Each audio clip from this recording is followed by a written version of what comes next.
He was very awe-inspiring when you saw him. He was monumental, grand in nature. His face was like a moon on Laylat al-Badr that had a light coming out of it like the moon on Laylat al-Badr. He was taller than a moderate build, but not exceedingly tall. Because both are, if you see somebody who's very tall, it's strange. Amongst even tall people, it seems strange. If you see somebody short, then also it's noticeable. But he was of a middle stature, inclining towards height. Because everything about him was middle. Everything, even his physical description, his color was a middle color. Lam yakun amhaq. He wasn't pasty white and he wasn't black. He was of inclining toward light skin because of the racism in human beings. I mean, that's one of the hikmah of that. Has to do with stupidity in human beings in distinguishing between people because of color. He inclined towards light, but he wasn't pasty white. He was a color like what we call the harvest moon. And his hair was neither straight nor curly. It was wavy. It was middle. Everything about him was middle. He didn't speak slow and he didn't speak fast. He spoke in a moderate tone. His words were neither too short nor were they excessive, but they were always just right. When he spoke, people felt as if exactly the right amount of words were used. Everything about him was moderation. He had a full head, and his hair was wavy. If he parted it, then it parted. It never went past the lobes of his ears if he allowed it to go long, because sometimes he would cut it for ibadah, like the umrah or the hajj, when he shaved. But when he let it, it went to the lobes of his ears, and in some riwayah, just above the shoulder. And then he was azhar al-lawn, which azhar al-lawn is not white and it's not dark. It's a light-skinned, what we would call in English a ruddy complexion. Wasi' al-jabeen, he had a large forehead, which in physiognomy traditionally was an indication of high quality. And then his eyebrows, they were full, and there was a slight space between them. And then he had a vein on his forehead that if he got upset, they could see the vein. Sallallahu alaihi wasallam. The upper part of his nose was aquiline, so he had a beautiful nose that had like a bridging on the upper part. Lahu nurun ya'lu, and he had a light that came from that area of his face that was clearly discernible.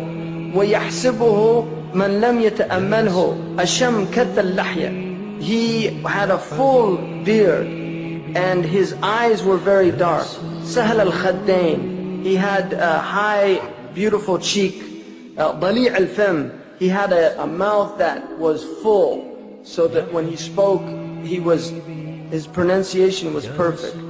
أَشْنَبْ مُفَلَّجْ, his teeth were beautiful. There was slight space in the teeth.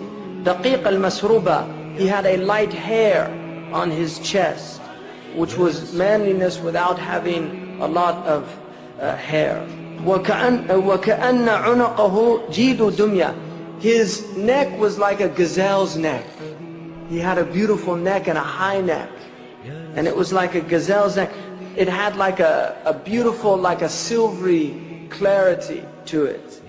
Mu'tadil al-khalq, he was balanced in all of his outward aspects. Badinan, he had a strong build. Mutamasikan, and it was all perfectly formed. Sawa al-batni wa sadr, his stomach and his chest were equal. He never had a large stomach. He had no paunch.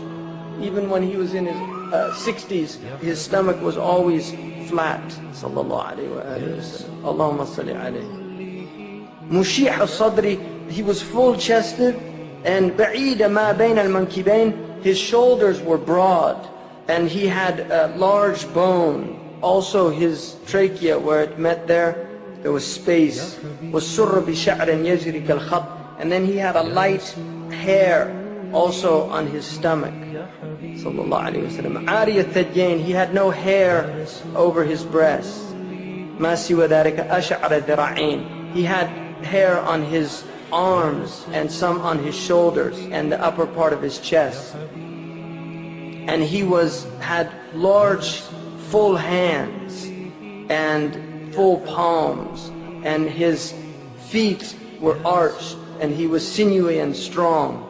Limbs were strong, and he had full calves. His feet were very smooth, which was also because they were desert people and they walked a lot, and people's feet would have a lot of roughness to them. But his feet were so smooth that water would pour off. Sallallahu alayhi wa sallam. And then when he walked softly, hawnan, because the Quran says, وَعِبَادَ الرَّحْمَنَ الَّذِينَ يَمْشُونَ عَلَى الْأَرْضِ هَوْنًا. He walked like that, but he was quick-paced, as if he was walking on an incline. Sallallahu alayhi wa sallam. وَإِذَا الْتَفَتَ جَمِيعًا. When he looked to somebody, he didn't just turn like this, he moved his entire body. Sallallahu alayhi wa sallam, to give full attention to that person. نَظَرُهُ إِلَى الْأَرْضِ أَطْوَلُ مِنْ نَظَرِهِ إِلَى السَّمَاءِ. He looked more at the ground than he did up. His glance was generally down because of the power of his glance. And then most of his looking was mulahadha. When he looked at people, he didn't maintain his stare. He would look and then move away. So as he looked at people, he never fixed his focus on people because of the effect that would have on the people.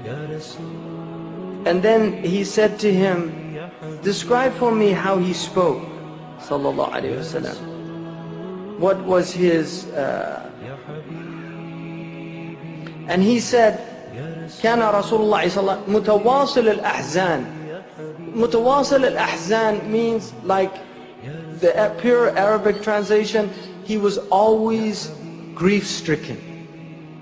But the ulama who commented on that hadith have said that that does not mean that he was depressed.